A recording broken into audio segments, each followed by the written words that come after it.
और इंशाल्लाह next time ये नहीं करेगा और बाकी भी किसी को नहीं करना चाहिए। अगर करना है तो फिर ऐसा करेगा पता ना चले किसी को। ये कौन सा सबके सामने आप कर रहे हैं। मोमेंटम तो प्लेयर्स का खराब हो गया, लेकिन रेपुटेशन तो क्रिकेट बोर्ड की खराब हो रही है। हमारी पीएसएल की रेपुटेशन खराब हो रही है।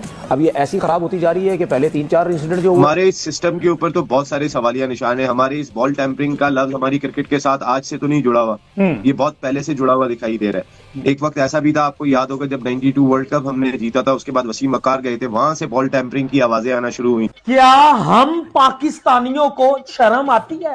नहीं। क्या हमारी वर्ल्ड क्रिकेट में कोई इज्जत है? नहीं।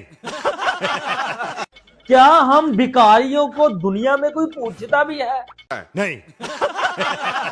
अगर हमारे अंदर गैरत हो, शर्म हो, तो पजामा शलवार लीग में हम ऐसे काम ना करें। दिल में अफसोस होता है यार, अफसोस। इसमें अफसोस से बढ़कर तो कोई चीज नहीं है। दुनिया किधर से पहुंच गई है। हम सिर्फ मीडिया में आते हैं, अपनी शक्लें दिखाते हैं, बातें करते हैं, बेवकूफ बनाते हैं दुनिया को, अपने लोगों को बनाते हैं कि जी असी ऐ कर ले, असी वो कर ले, हम ऐसा कर देंगे, हम वैसा कर देंगे, ये हो जाएगा, वो हो जाएगा। देखे जी हम आए तो हम पता नहीं क्या कर देंगे। हमने पाकिस्तान सुपर लीग शुरू कराई थी खेल के लिए, गेंद के लिए, बॉल के लिए, बैट के लिए, कैच के लिए, छक्के के लिए, चौके के लिए।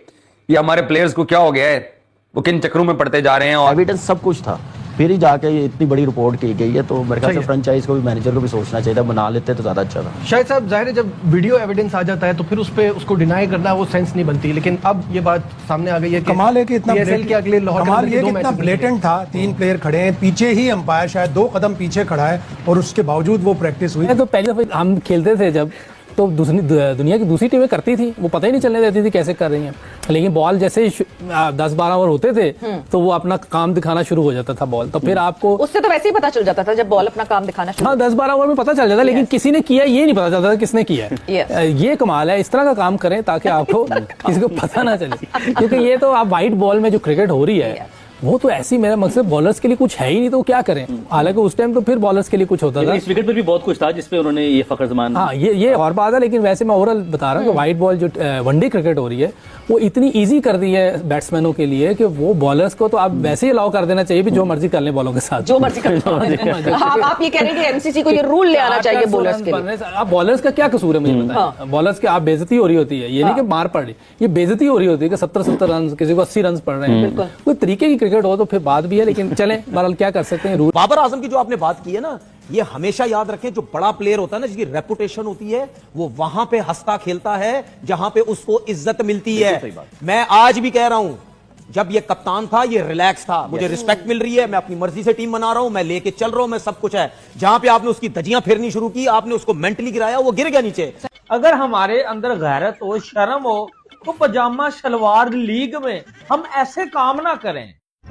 मगर क्यों भाई, पिछली दफा आपको याद होगा कि हेयर ड्रायर के ऊपर पजामा शलवार लीग का घंटा बजा था। इस दफा चाइना का मोबाइल दिया गया है भाईजान, किसको? इफ्तिखार अहमद को और ब्रेसवेल को। ये क्या जो है वो टोपी ड्रामे वाली हरकत की है यार। दुनिया भर में हमारी कचरे जैसी जो है वो इज्जत हो चुकी है यार। क्या पाकिस्तान को 2-2 मिनट बाद जलील करवाने का ठेका ले रखा हुआ है आप सबने? अरे हाँ भाई हाँ, आपने बेसिकली कॉपी करनी है आईपीएल की, क्योंकि आईपीएल में भी इसी तरह ड्रेसिंग रूम में जो है वो प्लेयर्स को इनाम दिए जाते हैं, ठीक है? तो आपने भी उनकी कॉपी करनी है, आपने भी आईपीएल का लेना है, लेकिन हम भिखारी हैं भाई। स्पोर्ट्स में के लाहौर कलंदर्स अगर कोई सजा हुई तो कानूनी कार्रवाई करेगा, कोई कानूनी चाराजोई करेगा। तो अगर वो समझते हैं कि वो बेकसूर है तो करना चाहिए, लेकिन पहले लम्हे से जब फैसल आफरीदी ने बॉल ली है और उसके बाद से लेके अब तक जितने मैच ऑफिशियल थे वो इस बात पे बिल्कुल कंफर्म है कि कुछ ना कुछ गेंद के साथ गड़बड़ हुई है। और अगर नहीं हुई है तो फिर ये साबित जरूर करे लाहौर कलंदर्स की इंतजामिया, और अगर वो वाकई में कानूनी चारों। अच्छा नसीब साहब, मैं आपसे सर, ये आपने अच्छा पॉइंट रेस कर दिया। इसमें अगर मैं अपनी रहनुमाई के थोड़ी सी बात, हम इस चीज को इस एंगल से भी देख सकते हैं कि ये सारे वो प्लेयर्स हैं जिनका क्रिकेट के साथ जो है वो 6-6, 7-8 साल का एक्सपीरियंस है। इनमें कोई ऐसा प्लेयर नहीं जो ये कह सके कि मेरी अभी कल क्रिकेट शुरू हुई है और मैं जो है अभी बच्चा हूं, मुझे कुछ नहीं पता। ये सारे 8-8 साल क्रिकेट खेले हुए हैं। तो क्या इससे पाकिस्तान के डोमेस्टिक स्ट्रक्चर के ऊपर सवाल निशान नहीं होता कि सारे वो लड़के हैं जो पहले डोमेस्टिक से आए हैं, उसके बाद इतनी क्रिकेट उन्होंने पाकिस्तान की तरफ से भी खेली है, तो सर्किट में इतना टाइम गुजारने के बाद भी अगर इस तरह की हरकतें करते फिर रहे हैं, तो फिर जो हमारे नए लड़के आ रहे हैं उन्हें कौन नर्चर करेगा, उनको कौन जो है वो उनको नशोनुमा करेगा, उनका ब्रॉटअप कैसे होगा? तो क्या हमारे सिस्टम के ऊपर सवाल निशान नहीं है? देखिए, हमारे इस सिस्टम के ऊपर तो बहुत सारे सवालिया निशान है। हमारे इस बॉल टेम्परिंग का लफ्ज हमारी क्रिकेट के साथ आज से तो नहीं जुड़ा हुआ, ये बहुत पहले से जुड़ा हुआ दिखाई दे रहा है। एक वक्त ऐसा भी था, आपको याद होगा, जब 92 वर्ल्ड कप हमने जीता था, उसके बाद वसीम अख्तर गए थे, वहां से बॉल टेम्परिंग की आवाजें आना शुरू हुई थी कि पाकिस्तान क्रिकेट में बॉल टेम्परिंग या बॉल टेम्परिंग पाकिस्तान क्रिकेट में बहुत ज्यादा सराहियत कर रही है। वहां पे आपको याद होगा, फॉर्मर कैप्टन इमरान खान ने एक स्टेटमेंट दिया था। उन्होंने ये बात कही थी कि दुनिया का हर बॉलर बॉल टेम्परिंग करता है, और इस बात को जवाब बनाकर इयन बोथम और Allan Lamb Crown Prosecution Service के पास चले गए थे। उन्होंने केस कर दिया था। किसी से पूछा जाए कि ये सही है या गलत है, तो क्या उसकी वो तारीफ करेगा कि नहीं ये बहुत अच्छा काम है? देखिए, जो गलत किया है उसको कहें गलत, इतने गट्स होने चाहिए। माजी में किसी ने क्या किया, उन पे भी उसी तरह इतराज होता रहा होगा। अभी जो जिस हवाले पे सवाल पूछा जा रहा है किसी से कि ये जो ब्रीच ऑफ जो साइन आपने किया है कॉन्ट्रैक्ट को और जो कोड ऑफ कंडक्ट की खिलाफवर्जी की जा रही है, उसमें क्या हो रहा है? पाकिस्तान का नाम बदनाम हो रहा है ना। उसमें आप अपना नाम तो कर ही रहे हैं। आप, मैंने वही कहा, कितना मुश्किल होता है एक प्लेयर का इस लेवल तक आना, और फिर उसके बाद आके जब आप फोकस नहीं होंगे ना अपनी गेम पे और इस सोशल मीडिया पे आपकी तवज्जो होगी, तो ना आप गेम में कुछ परफॉर्म करेंगे और दूसरी तरफ तो बदनामी आपकी है। ये तो आपके अपने ऊपर है कि आप खुद क्या पिक करते हैं कि क्या मुझे जी अहमद, मैं आता हूं आपकी तरफ, सुनते हैं आपकी बात।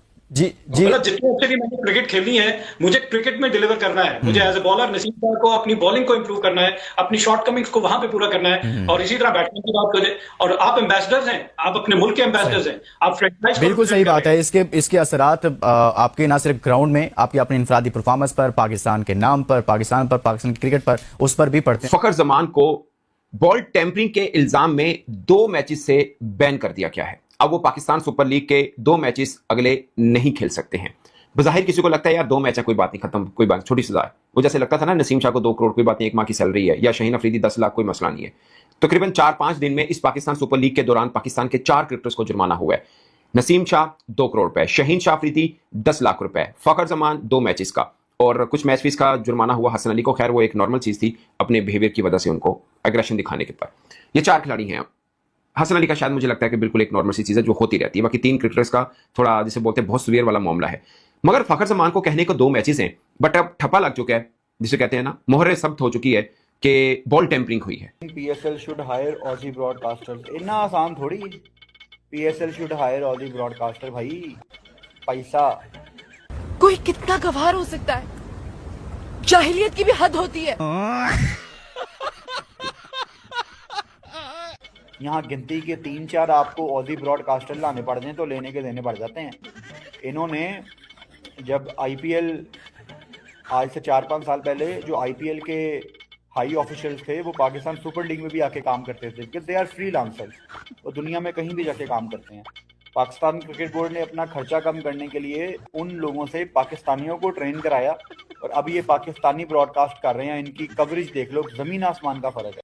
फ्रेंड्स, सुलकंद के ये रिएक्शन। तो दोस्तों, खबर ये निकल के आ रही है कि PSL के अंदर एक बार फिर से उस्मान तारिक ने बॉल के ऊपर टेम्परिंग करने की कोशिश की है। जी हाँ, बॉल के ऊपर चिलगम लगाने की कोशिश की है। जिस तरह से वीडियो के स्टार्टिंग में देखा गया कि बॉल के ऊपर चिलगम मुंह में से निकालता हुआ दिख रहा है। तो ये खबर अभी तक PSL की है कि पाकिस्तान लीग की मैचेस की है, अभी तक कंफर्म नहीं हो पाई है। आपको बता दूं कि ये PSL में जब से PSL शुरू हुआ है कोई ना कोई विवाद खड़ा होता हुआ दिख रहा है। आपको बता दूं कि PSL में पहले बॉल टेम्परिंग की खबर आई, फिर PSL के अंदर मैच फिक्सिंग की खबरें आई, जैसा कि शाहीन शाह अफरीदी के ऊपर 10 लाख का फाइन भी पड़ा उनको, क्योंकि उन्होंने सिक्योरिटी ब्लीच किया था और कुछ अपने दोस्तों को दूसरे खिलाड़ियों से मिलाने की कोशिश की गई थी होटल रूम के अंदर, और इसी के बीच उन्होंने 10 लाख का फाइन भी पड़ा उनके ऊपर। जो सबसे बड़ी बात है कि PSL के अंदर आए दिन ऐसी शिकायत देखने को मिलती है, लेकिन ये खबर अभी तक कंफर्म नहीं हुई है कि PSL के अंदर ये दूसरी ऐसी घटना है कि नहीं है। लेकिन जो सबसे बड़ी बात है कि वीडियो के अंदर देखा जा सकता है कि उस्मान तारिक, जो कि बट्टा बॉलर उस्मान तारिक, क्लियरली देखा जा रहा है कि उसके अंदर बॉल के ऊपर चिलगम लगाने के लिए मुंह से कुछ तो निकाल के पॉकेट में डालता है। ये बात तो कंफर्म हो चुकी है और आने वाले 1-2 दिन के अंदर ये कंफर्म हो जाएगा कि उस्मान तारिक क्या पीएसएल के अंदर या फिर पाकिस्तान के किसी मैच के अंदर ये इसने हरकत की थी, जो कि वीडियो अभी वायरल हो रही है। तो सोच सकते हैं पाकिस्तानी कितनी जाहिलाना हरकत करते हैं। मैच जीतने के लिए कुछ भी किसी भी हद तक जाते हैं और मैच जीतते भी नहीं हो, मैच हार भी जाते हैं। लेकिन जो सबसे बड़ी बात है कि पाकिस्तानी इसके लिए करने पर मजबूर हो जाते हैं और इन पाकिस्तानियों को समझ नहीं आता है कि इस करने के बावजूद भी इतनी इनकी क्रिटिसिज्म झेलना पड़ता है। फकर जमान को हमने देखा कि 2 मैचों का बैन भी हुआ, लेकिन उसके बावजूद भी पाकिस्तानी मानने के लिए तैयार नहीं है।